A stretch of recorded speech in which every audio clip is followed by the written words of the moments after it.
जय माता दी दोस्तों, भक्ति युग में आप सभी का बहुत बहुत स्वागत है। माता रानी आप पर, आपके पूरी परिवार पर अपनी कृपा बनाई रखें। दोस्तों, आज इस वीडियो में मैं आप सभी से श्राद्ध की परंपरा किसने शुरू की थी और श्राद्ध से जुड़ी हुई बहुत सारी जानकारी आपको देने वाली हूँ, तो वीडियो के साथ अंत तक बने रहें।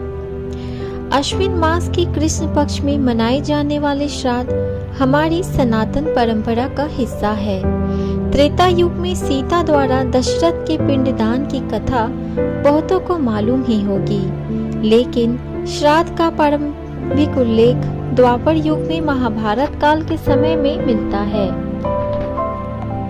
महाभारत के अनुशासन पर्व में भीष्म पितामह के युधिष्ठिर के साथ श्राद्ध के संबंध में बातचीत का वर्णन मिलता है। महाभारत काल में सबसे पहले श्राद्ध का उपदेश अत्रि मुनि ने महर्षि निमि को दिया था। इसे सुनने के बाद ऋषि निमि ने श्राद्ध का आरंभ किया। उसके बाद अन्य महर्षियों और चारों वर्णों के लोगों भी श्राद्ध करने लगे। वर्षों तक श्राद्ध का भोजन करते रहने से पितृदेवता पूर्ण तृप्त हो गए। श्राद्ध का भोजन लगातार करने से पितरों को अजीर्ण रोग हो गया। इससे उन्हें कष्ट होने लगा। अपनी इस समस्या को लेके वे ब्रह्मा जी के पास गए और उनसे इस रोग की मुक्ति दिलाने की प्रार्थना की। पितरों की प्रार्थना से द्रवित होकर ब्रह्मा जी ने कहा, आपका कल्याण अग्निदेव करेंगे। इस पर अग्निदेव ने कहा, अब से श्राद्ध में मैं आपके साथ भोजन करूंगा। मेरे साथ रहने से आपका अजीर्ण दूर होगा। यह सुनकर पितर प्रसन्न हुए।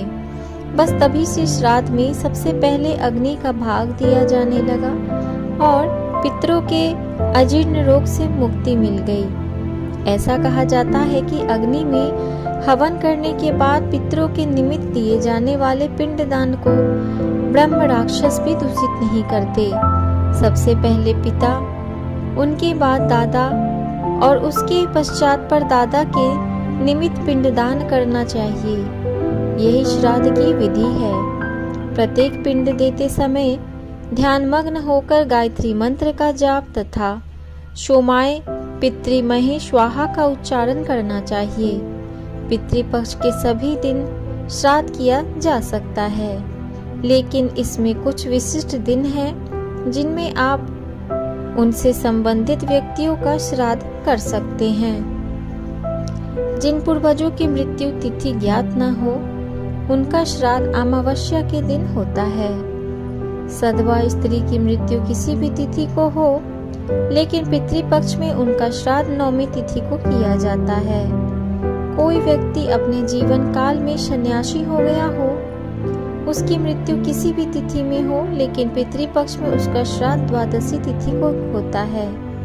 दुर्घटना, हत्या, युद्ध में या किसी जीव जंतु के काटने किसी भी तिथि में हुए मृत व्यक्ति का श्राद्ध पितृपक्ष में चतुर्दशी तिथि को होता है।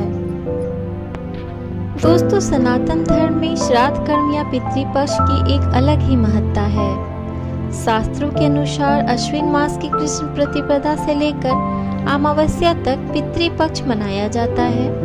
ऐसी मान्यता है कि इन दिनों पितृलोक से मृत्यु लोक पर अपने वंशजों से सूक्ष्म रूप में मिलने के लिए आते हैं। इस अवसर पर हम उनके सम्मान और अपनी सामर्थ्य अनुसार उनका स्वागत व मान सम्मान करते हैं। इसके परिणाम स्वरूप सभी पितृ अपनी पसंद का भोजन व सम्मान पाकर अति प्रसन्न व संतुष्ट होकर सभी परिवार के सदस्यों को स्वास्थ्य, दीर्घायु, वंश वृद्धि और अनेक प्रकार के आशीर्वाद देकर पितृलोक लौट जाते हैं।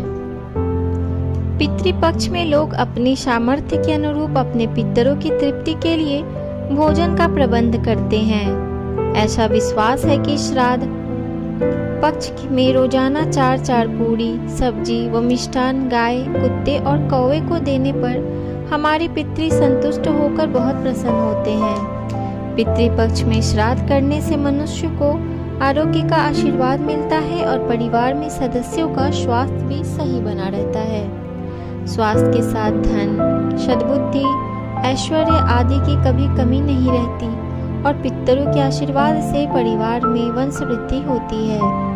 विष्णु पुराण के अनुसार श्राद्ध कर्म करने से केवल पितृ की ही तृप्त नहीं होती, बल्कि ब्रह्मा, इंद्र, रुद्र, सूर्य, अग्नि, वायु, ऋषि, पशु पक्षी और सरीसृप आदि समस्त भूतल पर रहने वाले जीव भी तृप्त होते हैं। शास्त्रों में उल्लेख है कि पितरों में अर्यमा श्रेष्ठ है, वह पितरों के देव हैं। श्राद्ध कर्म के करने से वे तृप्त हो जाते हैं। श्राद्ध करने वाला व्यक्ति शांति व संतोष प्राप्त करता है। श्राद्ध कर्म करने से गृह कलेश समाप्त होता है।